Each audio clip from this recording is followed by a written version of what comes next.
Have you ever wondered if there's a quick and reliable way to check if someone's a narcissist, whether it's a boss, a co-worker, someone you've just met, or someone you've cared about for years? When you're dealing with a narcissist, the goal is to spot them early and repel them fast. That one move can save you years of stress, manipulation, and emotional abuse. If you're empathetic, giving, and care deeply about people, this test is crucial because you're exactly the kind of person they're looking for. I've spent the last 20 years researching the connection between self-worth and narcissistic relationships. As a coach, author, and someone who's lived it, I know how much damage they can do. In this video, I'll share a simple behavioral test you can use anytime, anywhere, plus real-life examples and strategies to protect yourself in any situation. So, let's start with what drives their behavior. Narcissists don't show up with a warning label. They show up with charm or confidence, or with a crisis that pulls you in. Imagine you're at a dinner party, a work event, or a family function. You might be looking for connection, hoping to feel seen or safe or included. You might feel a little unsure of yourself or drawn to the person who seems easygoing and magnetic.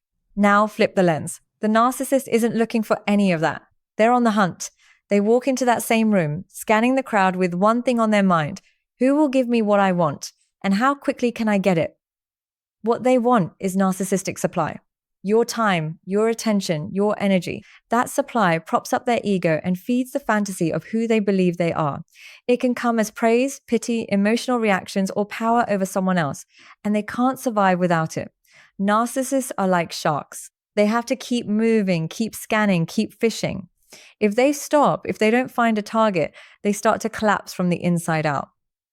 So every room is a new opportunity. Every person is a potential source. They're not resting. They're not connecting. They're watching for openings, small signs that you'll hand over your time, your attention, or your energy. And they'll find out fast by pressing on one of three specific boundaries. Because to them, these aren't yours. They're resources, and you're just the delivery system. For our purposes here, let's think of boundaries in a super simple way. A boundary is something that you can draw a line around, something that you own, like a fence around your yard. Inside the fence is yours, and outside the fence is not yours. By the way, if you want help assessing the level of risk you're dealing with, I've created a free narcissist protection checklist, and it's quick and powerful, and it's in the description below. A narcissist is always checking to check these behaviors, if they can press a button and make you change your behavior. To test your time boundaries, they'll wait until you set a small one, like you say you're heading out, or you're going to bed early, or you've gotten time off next week. Then they press maybe with guilt, maybe with excuses, maybe with passive aggression, and they watch. They're not testing what you say, they're testing what you do. If you shift your schedule, delay your exit, or give in to the guilt, they learn something that you're someone whose time can be taken. To see if they can take your attention, the process is kind of the same. They push buttons to capture your focus. The setup is simple.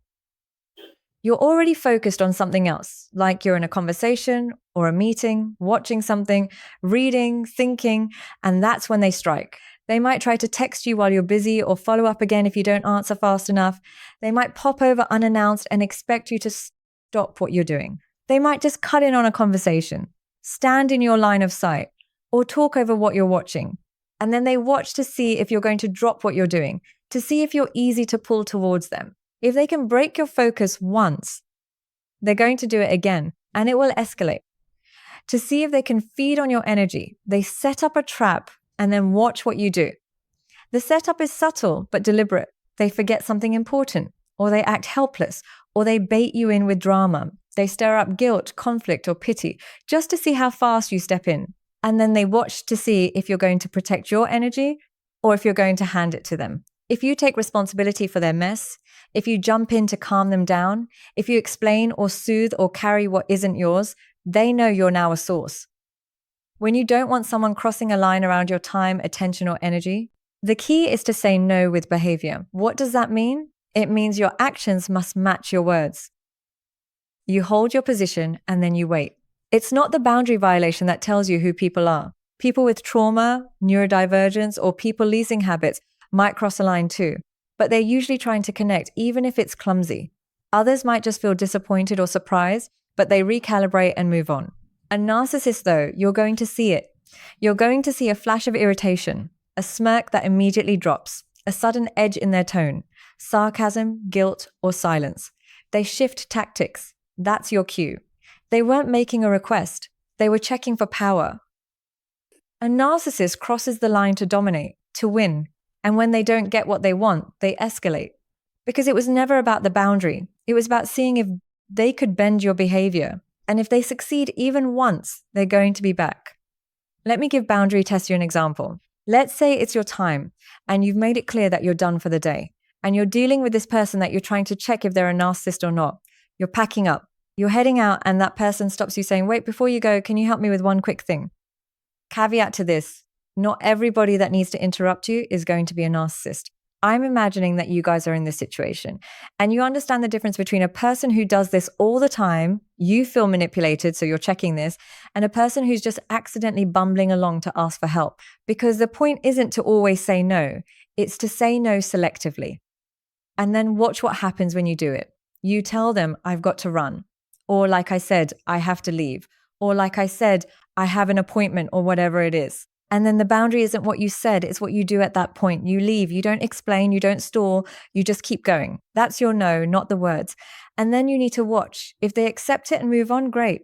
But if they tighten their jaw, have a little flash of disgust, or they escalate, like seriously, only takes 2 seconds, that's a push. Or wow, okay, I guess I just figure it out myself. Like that is passive aggression. That's when you need to stop and ask yourself, are they just asking for help or are they testing to see if I'm going to yield? Because that moment tells you everything. If it happens once, it might just be frustration or a bad day. But if you keep seeing it happen, if your exits are followed by guilt or fallout or pressure, you're not in a misunderstanding. You're in a power play. Now, let's say it's your attention. You're in a conversation working or watching something, you're focused and someone asks, hey, can I ask you something real quick? And you respond politely, sure, give me a second. Then you stay engaged in whatever you're doing. That is your no delivered through your behavior. And then you watch. If they wait, great. But if they try to talk over you or act offended or hijack the moment, they're not reacting to the moment. They're reacting to the resistance. They're trying to override your position to secure supply. Now, let's say it's your energy thereafter. There are just a few minutes left in a Zoom call and you're wrapping it up and people are saying goodbye. And that's when they drop it. I mean, not that anyone really cares, but I cried in the bathroom for an hour this morning. Silence. This isn't someone asking for support because when someone truly needs care, they don't wait till the final moment of a meeting when no one has time or energy to help them. But this is a super common narcissistic tactic. They wait until the exit and then they drop something heavy to force emotional investment. So here's how you test it. In that moment, you don't dive in, you don't reopen the conversation, you just hold the line politely. You can nod or say something nice to them like, I'm sorry you're going through that, but then you close the meeting as planned. Again, this is about your behavior, it's about your action ending the meeting. That's your no. Calm, clear, behavioral. You can always check in with them later if it feels right. But then you watch. If they let it go, the moment ends. If they escalate, drop into pity, double down, or shift into blame, saying something like, I knew you wouldn't have time for me now. They've shown you what they're really after. They're not after help. They don't need support. They want to extract. They want to dominate so they can get that emotional supply that they came for. Just remember, this is a test. They're pressing to see if your behavior will bend. And it's a game of chicken. So hold your position and watch what happens. If they back off, you're good. If they push harder, you've got your answer. Thanks so much for watching. YouTube thinks you're going to love the video on screen right here, so go ahead and give it a click. Yay! It dives even deeper into spotting narcissists, avoiding the traps, and building boundaries that actually work. Don't miss it. It's your next step towards the life you deserve. I'll see you over there. Okay, bye.